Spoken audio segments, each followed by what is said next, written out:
بندگان خدا، تم اللہ کے بیان قرآن حکیم سے نفع حاصل کرو اور پند الہی جو زبان رسول پر جاری ہوئی اس سے فائدہ اٹھاؤ تاکہ رستگاری پاؤ۔ اس کی نصیحت قبول کرو کیونکہ واضح دلیلوں کے ذریعے سے ہر عذر کو ختم کیا جا چکا ہے۔ اب تم باز پرس اور جواب دہی سے بچ نہیں سکتے۔ اتمام حجت بھی ہو چکا۔ جو باتیں اللہ کو پسند یا ناپسند ہیں وہ کھول کھول کر بتا دی گئیں تاکہ تم اچھے عمل کو پہچان لو اور برے کاموں سے باز رہو۔ رسول اللہ فرمایا کرتے تھے کہ جنت ناپسندیدہ اور دشوار کاموں سے اور جہنم خواہشات نفس کی لذتوں سے بھرا ہوا ہے۔ بلا شبہ یہ نفس گناہوں سے دور ہونے میں بہت زیادہ دور ہے۔ یہ تو ہمیشہ ناروا خواہشات کی طرف انسان کو کھینچتا ہے۔ خدا کے بندو، یہ بات اچھی طرح سے جان لو کہ نفس کوئی مومن صبح سے شام نہیں کرتا مگر یہ کہ اس دوران میں بار بار اپنے نفس سے بدگمان ہوتا رہتا ہے اور عیب جوئی پر مائل ہوتا ہے۔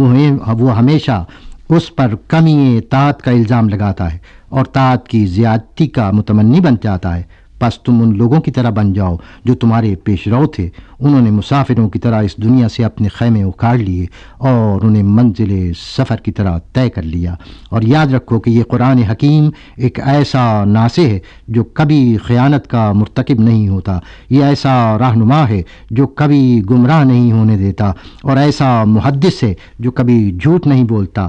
جو اس کا ہم نشین بن گیا اس کی ہدایت اور رستگاری میں اضافہ ہو گیا، اس کی بے بصری اور گمراہی کم ہو گئی۔ اور جان لو کہ قرآن کو جاننے کے بعد کسی فرد کے لیے کسی قسم کی محتاجی باقی نہیں رہتی۔ قرآن کے ذریعے سے تم اپنے امراض کا مداوع طلب کرو، اسی کے ذریعے سے ہر دشمن پر غلبہ حاصل کرو۔ اس میں ہر درد، ہر آزار، کفر و نفاق اور گمراہی کی شفا موجود ہے۔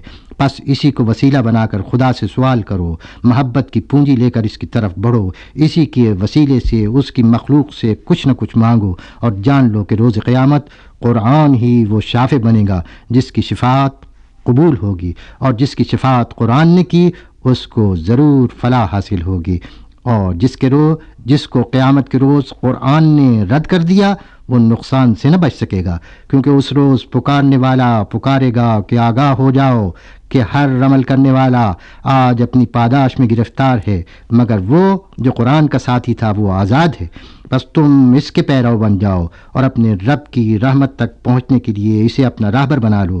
اپنے نفسوں پر اس سے نصیحت حاصل کرو، اس کی رائے کے مقابلے میں اپنی رائے کو غلط سمجھو اور اس کے مقابلے میں اپنی خواہشات کو ہیج جانو۔ عمل کرو، عمل، آخرت پر نظر رکھو، انجام کار کا خیال رکھو، صبر اختیار کرو، استوار ہو جاؤ، پیروی نفس سے بچو، یہی تمہاری نہایت ہے۔ اس لیے اس انتہا تک پہنچ جاؤ جو تمہارے لیے مقرر ہے۔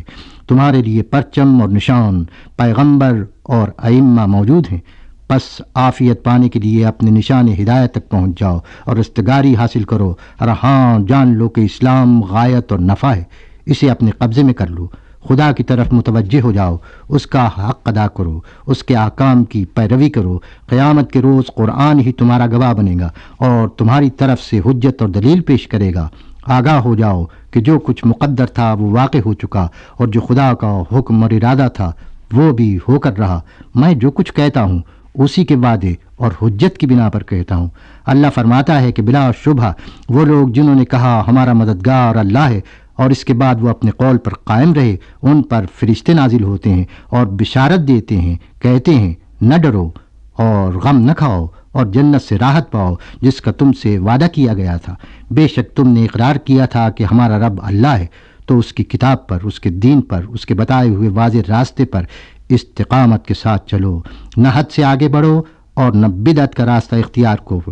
اپنے عمل سے اس کی مخالفت نہ کرو، کیونکہ جو لوگ حق کے راستے سے بھٹک جائیں گے وہ اللہ کی رحمت سے دور رہیں گے اور قیامت کو اس کی خوشنودی حاصل نہ کر سکیں گے۔ اپنی زبان کو ایک رکھو، کیونکہ مرد کے لیے ضروری ہے کہ اپنی زبان پر قابو رکھے، کیونکہ زبان اپنے صاحب سے سرکشی کرتی ہے۔ خدا کی قسم میں نے کسی شخص کو نہیں دیکھا کہ اس کے تقوی نے اسے فائدہ پہنچایا ہو جب تک اس نے اپنی زبان کی حفاظت نہ کی۔ مومن کی زبان اس کے دل کی پشت ہوتی ہے اور منافق کا دل اس کی زبان کی پیٹھ ہے۔ مومن جب بات کرنے کا ارادہ کرتا ہے تو تأمل اور فکر سے کام لیتا ہے۔ اگر بات اچھی اور فائدہ مند ہوتی ہے تو کہہ دیتا ہے، اگر بری اور ناروا ہوتی ہے تو چپ رہتا ہے، مگر اس کے برعکس منافق کی زبان پر جو کچھ آتا ہے کہہ گزرتا ہے، وہ اس بات کا خیال نہیں رکھتا کہ اس کی بات کسے فائدہ پہنچائے گی اور کسے نقصان۔ رسول اللہ نے فرمایا کہ بندے کا ایمان اس وقت تک پختہ اور استوار نہیں ہوتا جب تک اس کی زبان استوار نہ ہو، اور دل اس وقت تک مستقیم نہیں ہوتا جب تک زبان استوار نہ ہو۔ اے لوگو، ذرا سوچو، کیا یہ بہتر نہیں کہ تم اپنے خالق کے دربار میں اس طرح پیش ہو کہ تمہارا ہاتھ مسلمانوں کے خون ناحق سے رنگین نہ ہو، اور ان کے اموال ہتھیا لینے کا مجرم نہ ہو، اور ان کی بے عزتی اور بے آبروئی سے تمہاری زبان پاک ہو؟ خدا کے بندو، جان لو کہ بندہ مومن آج بھی اس چیز کو حلال سمجھتا ہے جسے کل حلال جانتا تھا، اور اب بھی اس شے کو حرام ہی جانتا ہے جسے پہلے حرام گردانتا تھا۔ بدعت کی راہ سے لوگوں نے جو چیزیں اپنے لیے مباح کر لی ہیں، بھلا یہ کیسے ہو سکتا ہے؟ جسے خدا نے حرام ٹھہرایا وہ حرام ہی ہے، بلا شبہ جسے اللہ نے حلال قرار دیا وہ حلال ہی ہے، اور جسے اس نے حرام ٹھہرایا وہ ہمیشہ ہمیشہ کے لیے حرام ہے۔ تم جملہ معاملات کا تجربہ کر چکے ہو، انہیں اچھی طرح سے پرکھ چکے ہو، تم سے پہلے گزرے ہوئے لوگوں کی وساطت سے تمہارے لیے عبرت اور نصیحت فراہم کی جا چکی ہے، تمہارے لیے مثالیں مہیا کر دی گئی ہیں، تمہیں امر واضح اور دلیل روشن یعنی اسلام کی طرف بلایا جا چکا ہے۔ اس بلاوے سے صرف وہی بے خبر بن سکتا ہے جو بہرا ہو، وہی اس روشنی سے انکار کر سکتا ہے جو اندھا ہو۔ وہ شخص جو خدا کے امتحانوں سے بھی فائدہ نہیں اٹھاتا، اس پر کون سی نصیحت کارگر اور مؤثر ہوگی؟ انسان دو طرح کے ہوتے ہیں، ایک وہ جو شریعت کی پیروی کرتے ہیں، اور دوسرے وہ جو بدعتوں کے مرتکب ہوتے ہیں۔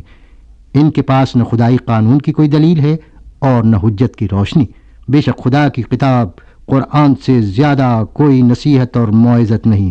قرآن تو اللہ کی مضبوط رسی اور اس کا مستحکم وسیلہ ہے، اسی میں دل کی ٹھنڈک، قلب کی بہار اور علم و حکمت کے چشمے ہیں۔ اس کے سوا کوئی چیز ایسی نہیں جو قلب کو چمکا سکے۔ اب تو نصیحت کرنے والے گزر گئے، جو باقی ہیں وہ تو بس بھولنے اور بھلا دینے والے ہیں۔